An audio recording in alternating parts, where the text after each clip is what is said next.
شامل کرتے ہیں سیالکوٹ سے رپورٹ۔ Haji Muhammad Nasir Qadri, advertisement director PNP news HD۔ DSL edition 8 کا بڑا اور ناک آؤٹ مقابلہ الماس CC اور گجرال راجپوت لائن کے درمیان کھیلا گیا، جسے الماس CC نے 7 وکٹوں سے یہ مقابلہ اپنے نام کر لیا۔ پہلے بلے بازی کرتے ہوئے گجرال راجپوت نے 172 رنز کا ہدف سیٹ کیا، جس میں طاہر سلہری 60، عرفان 24 اور فراز نے 23 رنز بنائے۔ الماس CC کی جانب سے حسن نے 4 وکٹ جبکہ عثمان نے 2 وکٹیں اپنے نام کیں۔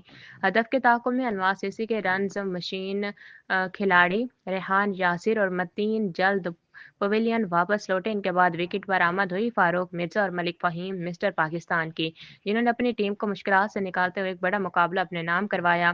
فاروق نے 61 جبکہ ملک فہیم 55 رنز بنا کر سر فہرست رہے، جبکہ ان کے ساتھی متین اکرم نے بھی 24 رنز بنوائے اور مقابلہ جتوانے میں اہم کردار ادا کیا۔ Man of the match GSL owner and sponsor Rana Sarfraz Rajput, Fahad Tipu اور اظہر حسین کسانہ کی جانب سے 21,000 کا انعام فاروق مرزا، ملک فہیم حسن عثمانی، ریحان یاسر لیفٹی شمون کو دیا گیا، جبکہ match changing performance Rajput family کی جانب سے ملک سلمان کو 2,000 روپے انعام دیا گیا۔ مقابلہ جیتنے پر ٹیم اسپانسر کی جانب سے تمام کھلاڑیوں، امپائرز، میڈیا کو انعامات دیے گئے۔